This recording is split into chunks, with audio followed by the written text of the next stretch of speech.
Hey, and welcome back. In today's video, we will learn about the Excel object model overview.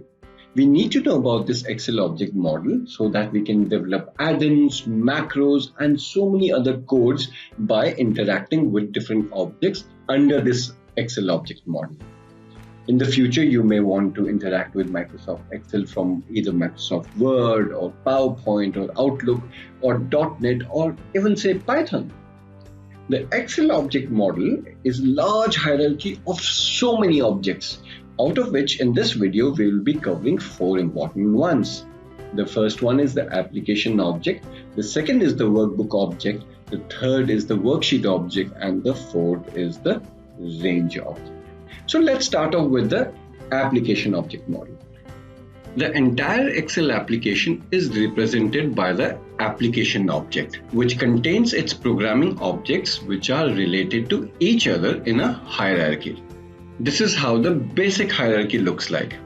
The actual hierarchy is much more complex than this. The entire Excel application is represented by the application object, which is right at the top of the hierarchy. The Excel objects like the workbook, worksheet, and the range, etc. are accessed through parent objects by connecting to the objects with a period, which is a dot. Let's take an example. We will now launch the Visual Basic Editor. If you're not sure what the Visual Basic Editor is, then I recommend watching the video Visual Basic Editor and Introduction. We will press the shortcut key Alt F11 to launch the Visual Basic Editor.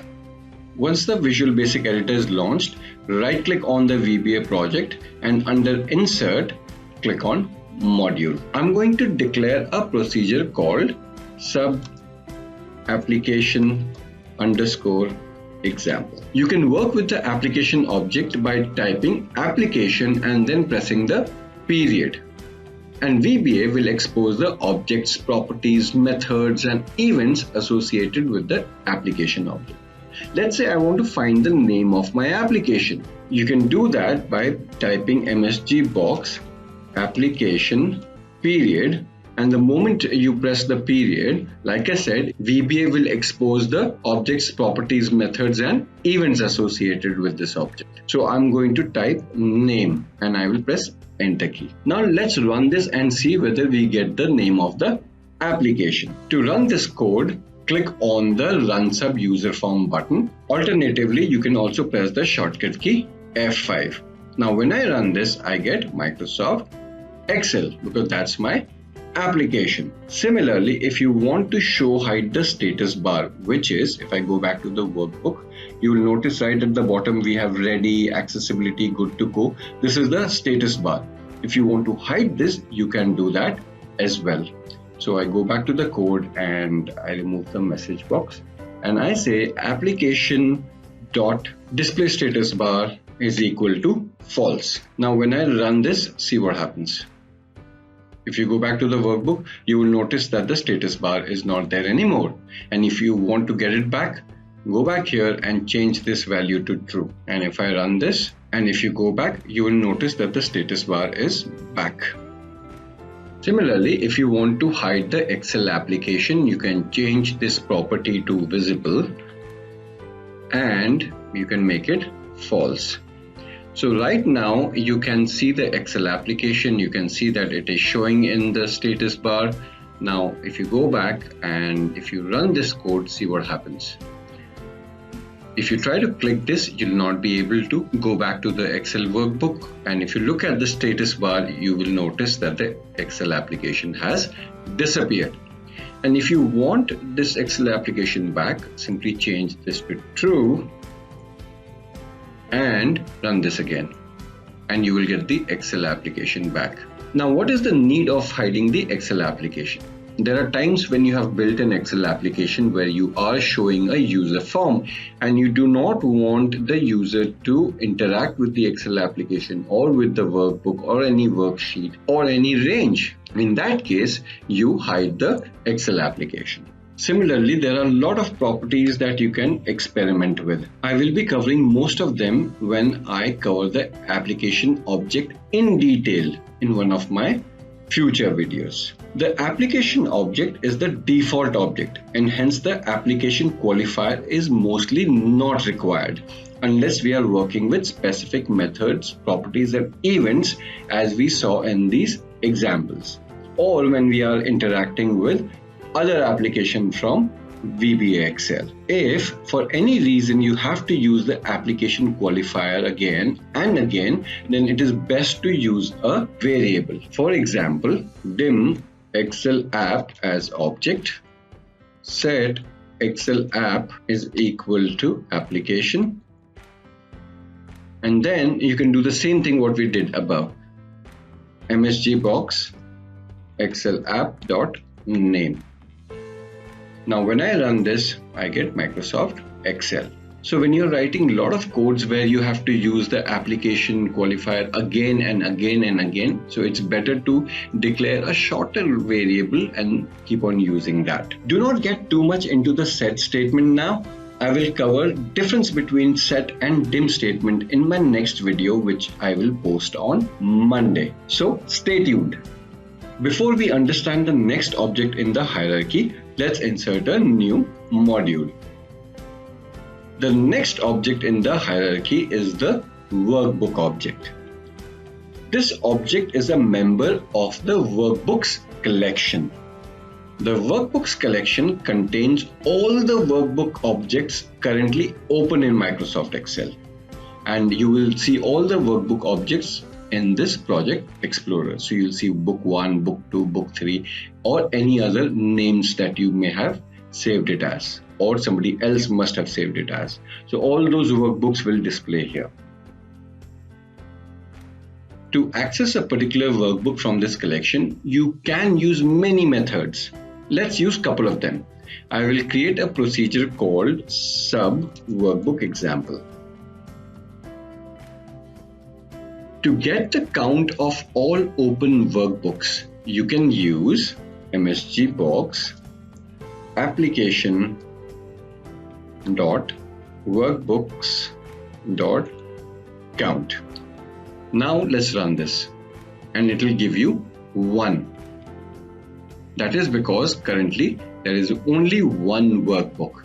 Let's go back and add 2 new blank workbooks. So I click on new and then I click on blank workbook.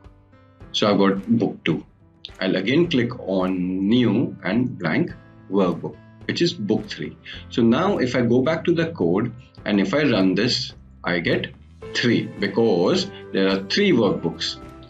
Book 1, book 2, book 3. You can also write this code as workbooks.count. This will also give you 3. As I mentioned earlier, the application object is the default object and hence the application qualifier is mostly not required. To access a particular workbook, you can use the workbook index number. So for example, if I want to display the name of the second workbook, what I will do is I will use workbooks start parenthesis second close parenthesis dot name, and when I run this I get book 2. So you can use the workbook index number to access a particular workbook. Now let me show you another way to access a particular workbook. If you have seen the video Understanding 5 Loops in Microsoft Excel 365 for Windows, you will recall that I showed you how to loop through the worksheets in a workbook. Similarly, you can loop through all open workbooks. Here is an example. So I will declare my object dim WB as workbook, and then I will use my for each loop. For each WB in workbooks, message box WB dot name and next WB. Now when I run this, see what happens. I get book 1, book 2 and book 3. Now let's say I do not remember the name of the workbook and all that I remember is that it has the number 2 in its name and there is only one workbook which has that number. In such a case, I can change the code to if instr start parenthesis 1 comma wb dot name comma 2 is greater than 0, then msgbox.wb.name. So when I run this, I get book 2 because this is the only workbook which has the number 2 in it. You can also write this code as if in string 1, wb.name, 2. It means the same thing. You can see that I have used the in-string function. This function finds the position of a specified string within a string and returns the first position of its occurrence. We will not go too much into this function right now. I will cover this function in one of my future videos in detail. So now let's run this code. When I run this code, it returns book 2, and that is because the in-string function found a string which is book 2 which has the substring 2 in it. So when the in-string was run, it returned a number 5 which is greater than 0. Here is a simple way to check it. I'm going to copy this, and in the immediate window I'll press question mark in string 1, book 2, and I'll press enter, and you get 5, and 5 is greater than 0, and hence we got the WB name. Had it been book 1, and if I pressed enter, I'll get 0, and hence this condition was not satisfied in that case. Right, I'll collapse this and so that we can see the workbook that we are working with. You will notice something which is called this workbook. If you want to refer to the workbook object where the current macro code is running, then you can use this workbook example. To understand this, I will delete this loop and I will say set WB is equal to this workbook, and then msgbox wb.name. When I run this, I get book 1. There are times when you want to refer to the active workbook. Then instead of this workbook, you can use active workbook. Now if I run this, see what do I get? I get book 3 because currently book 3 is active. So if I go and activate now book 2. So if I go back to the code and now if I run this code, see what happens. I get book 2. So be very careful when you are working with your Excel object. It doesn't matter where this code is. If you're using active workbook, then you will be working with that particular workbook. So if I expand this, you will notice there are 3 workbooks and the code is in module 2 of book 1. But when I ran this, it gave me book 2. So be careful when you use this workbook or active workbook. Now let's move on to the next object in the hierarchy, which is Worksheets object. So I'm going to insert a module. I'm going to collapse these two. The Worksheet object is a member of Worksheets collection. The Worksheets collection contains all the Worksheets object in a workbook. To access a particular worksheet from the collection, you can use many methods. Let's use a couple of them. I will create a procedure called sub worksheet _ example. Now let's say I want to count all the worksheets in this workbook. So this is how I will do it. msgbox this workbook dot worksheets dot count. Now when I run this, I get 1. So if I go back to book 1 and I add one more sheet, and if I go to the code and if I run this, I will get 2 because there are 2 worksheets. And if you do not fully qualify your worksheets object, then it will always refer to the active workbook worksheets. So if I run this, I get 2 because book 1 is active. If I go back and now activate book 2, and if I run the code now, I will not get 2, I will get 1 because book 2 has only 1 worksheet. So you have to be very careful. You have to ensure that you fully qualify your Excel objects. Otherwise, you may get unexpected results. Just like we loop through the workbooks, we can also loop through the worksheets in a workbook. Let's take an example. So I will use an object called dimws as worksheet, and then I will say for each ws in this workbook dot worksheets next ws and msg box ws dot name. So the reason I put this workbook is so that I will get the names sheet 1 and sheet 2. When I run this, I get sheet 1, sheet 2. Similarly, if I do not use this workbook and I make workbook 2 as active, and if I now run the code, I will only get sheet 1. You can also use the set statement to directly work with a specific worksheet using the worksheet index. For example, set ws is equal to this workbook dot sheets 2 msg box ws dot name. So when you run this, you get sheet 2 because that's the second sheet. Similarly, if you want to access the first worksheet, change this to 1, and if you run it, you'll get sheet 1. So if you know the name of the worksheet, you can use that as well. So I can change this to sheet 1, and since it's a string value, it has to be within quotes. Now when I run this, I get sheet 1. Similarly, you can use sheet 2, and if you run this, you will get sheet 2. So we saw two different methods. Either you can use the sheet name or you can also use the index number. For example, 1. If you want to use the active sheet of this workbook, then you can also type dot active sheet. If you go back to the workbook, this is book 2. Let's go to book 1. Right now sheet 2 is active. So if I run this code, I will get sheet 2. If I go back to the workbook and I make sheet 1 active, and if I run this code now, I will get sheet 1.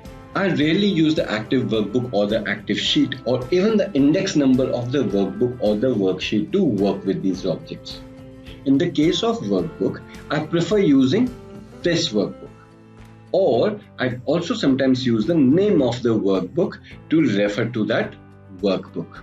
This way it is much more easier to handle that object. Similarly, in the case of active sheet, I prefer using the sheet code name.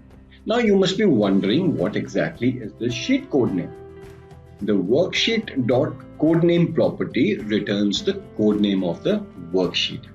If you look at the Project Explorer, you will notice that the sheet has two names, one between the parentheses and one on the left side of it. The name on the left is the sheet code name. To understand this, what I'm going to do is I'm going to rename the worksheet by going to the workbook, double click on the sheet tab name and rename it to sample, and I press the enter key. And if I go back to the Visual Basic editor, you will see that the name within the parenthesis, it changed. That's the name of the worksheet, and on the left, which is sheet 1, is the code name. At design time, you can change the code name of the worksheet object by changing this value here. So I can call it WS database, and you will see that the code name has changed. You cannot change this name at runtime. However, you can change the name which is within the parenthesis at runtime, and hence I prefer using the sheet code name.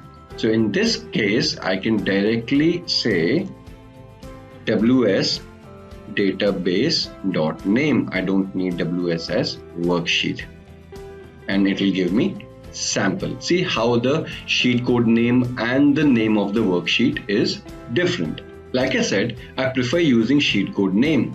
If I hard code the name of the worksheet, let's say if I go back, I'll press Ctrl Z, and let's say I change this to set WS this workbook dot sheets sample, and I close this, and then MSG box ws dot name. Now when I run this, I get sample, which is okay, and then I say ws dot name is equal to dashboard. Now if I try to use this again, for example in another piece of code, see what will happen. Subscript out of range error, and when I click on this, it gives this workbook dot sheets sample because it cannot find the sample worksheet again. Now I'm going to use the sheet code name to show the same example. Set WS is equal to WS database. WS.name is equal to dashboard. Set WS is equal to WS database. And I'm going to copy this again. Now if I run this, I get dashboard and dashboard again. So the naming of the worksheet did not give me any error. So you saw that if I hardcode the name of the worksheet, and if the name of the worksheet changes during the runtime, then my code will break and you will get a runtime error. Using active sheet, active workbook, etc. should be avoided, and the reason is very simple. These statements slows down your code, and it is usually the main cause of runtime errors. Also, the active workbook or the active sheet may not be the workbook or worksheet you think is active at the moment. For example, if I type active workbook.name, I may think that it is referring to book 1, but if during the runtime the book 2 becomes active, then my code will give unexpected results. So it is best to avoid these unless and until it is absolutely necessary. So I sometimes use active workbook when I'm creating add-ins and I want the code to work in whichever workbook is currently active at that moment. Now let's move on to the next object in the hierarchy, which is the range object. I'm going to insert a module. A range object refers to a single cell or multiple cells. Let's go to a worksheet. Here the range object can be this cell which is already selected, A1, or it could be this cell, or these contiguous cells A1 to A5, or these non-contiguous cells A1, C1, E1. A contiguous range of cells is a group of highlighted cells that are adjacent to each other. For example, A1 to A5. A non-contiguous range consists of two or more separate block of cells like A1, C1, E1. A range object can also be a row or a column. Now let's see how we can refer quickly to these cells. I will go back to the Visual Basic editor and let's create a procedure called sub range example. Let's change the sheet code name of this to sheet 1. To refer to a single cell, let's say cell A1 in sheet 1, we can use the sheet code name, which is sheet 1 dot and then range A1. Now let's write hello world to this cell. To do that, type period and then type value equal to hello world and press the enter key. Now when I run this, see what happens. Let's go to the worksheet and I see the hello world text in cell A1. Similarly, you can use the actual sheet name instead of the sheet code name. So I can say sheets dashboard dot range A1 dot value is equal to hello world. So if I go back and I delete this and if I run this again, I will get hello world. You can also use active sheet and it will work because the sheet 1 is active at the moment. So if I go back and I delete this and I go back and I run this, I get hello world in this worksheet. Now let's go and make workbook 2 active. So this is active now, and now if you run this, see what happens. If you go to book 2, the hello world is written to the active sheet of book 2. So I am reiterating the fact, avoid using active sheet or active workbook until and unless it is absolutely necessary. Fully qualify the Excel workbook objects like I did earlier. So you can actually write this as this workbook dot sheets In this case, even if book 2 is active, and if I delete this value from book 2 and this value from book 1 and I run this, the value will only be written to this workbook's sheet dashboard. So if I go to book 1, I'll see hello world here. But if I go to book 2, there's nothing there. There are times when you do not know the address of the cell, but you do know the row and column number. In that case, you can use the worksheet.cells property. Here, range A1 can be written as cells 1,1 dot value. If I go back to the worksheet and I go to book 1 and I delete this, and if I run this code, it will work. See, the values come back into cell A1. Similarly, if you want to write to B2, which is second row and second column, you can do that by typing this dot cells start parenthesis, the row number which is 2, the column number which is 2, dot value is equal to hi. Now when I run this and I go back, I see hi. So in these examples we saw how to refer to a single cell. Now let's see how we can refer to a range of cells. Let's say you want to enter hello world from A1 to E1. In that case, you can change the code to, I'll delete the second line, dot range within quotes A1 colon E1 quotes and close parenthesis. Now when I run this, and if you go back, you will notice that hello world is written from A1 to E1. You can also write the same statement as A1 quotes, comma, quotes again, and I'll remove this colon. This will do the same thing. So if I go here and I delete this and I run the code again, you'll go back, you'll see the text has been written from A1 to E1. Here we know the start and the end cell.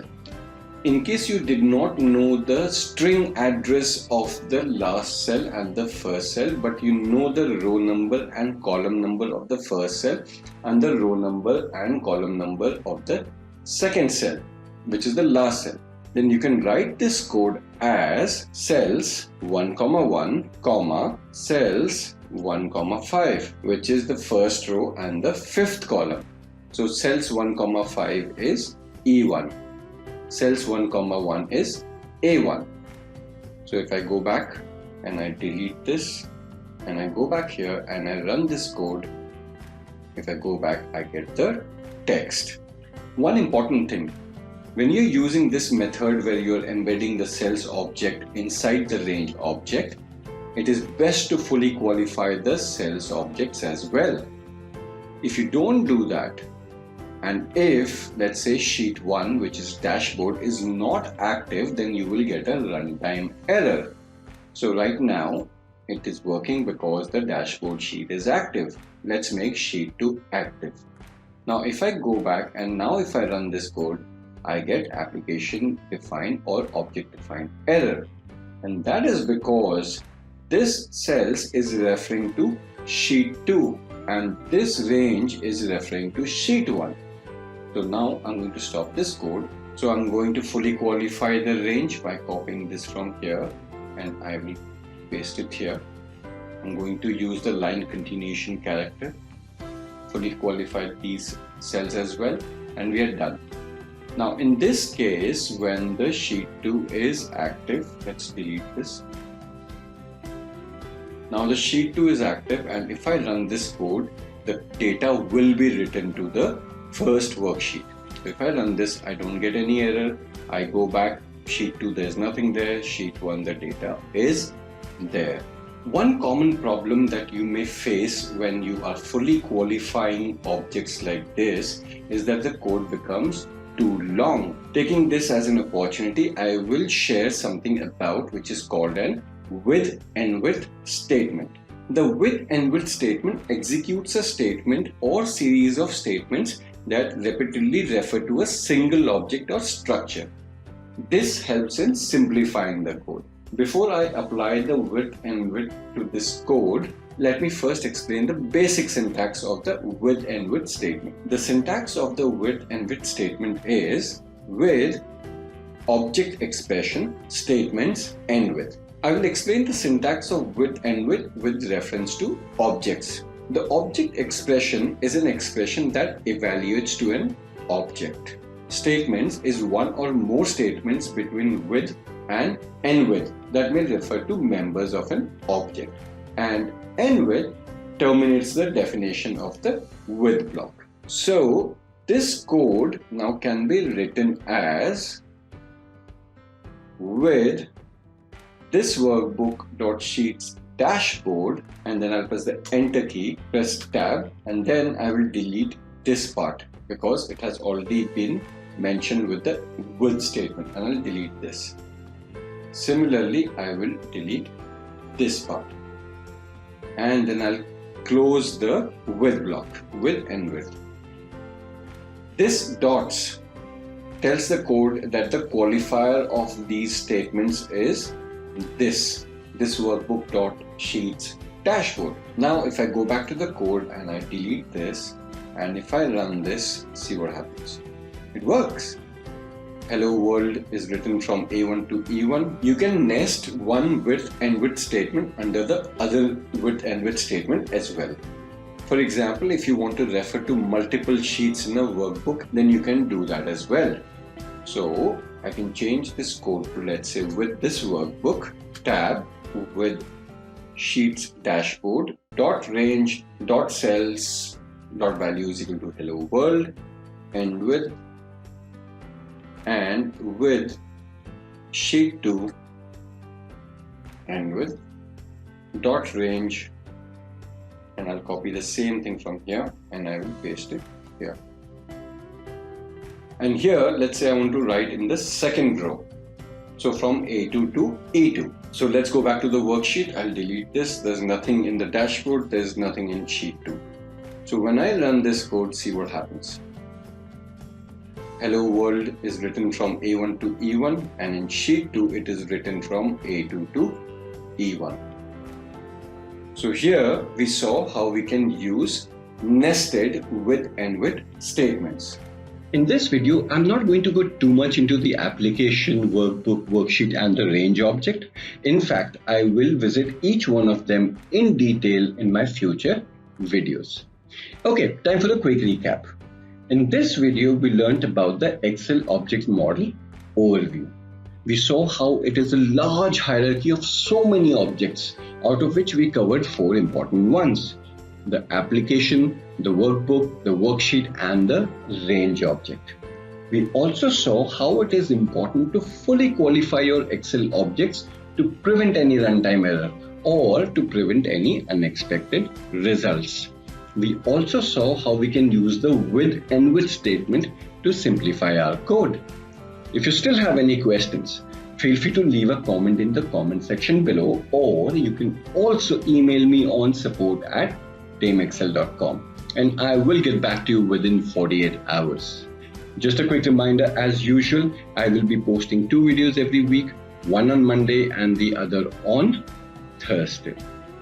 If you like the way I explain things, and if you think that I can help you learn Visual Basic Programming from scratch, and you would like to extend support to this channel, then go ahead, watch a couple of videos, drop a couple of likes if that's your thing.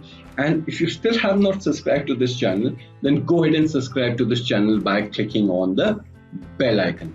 And I will see you on Monday when I talk to you about the difference between the dim statement and the set statement.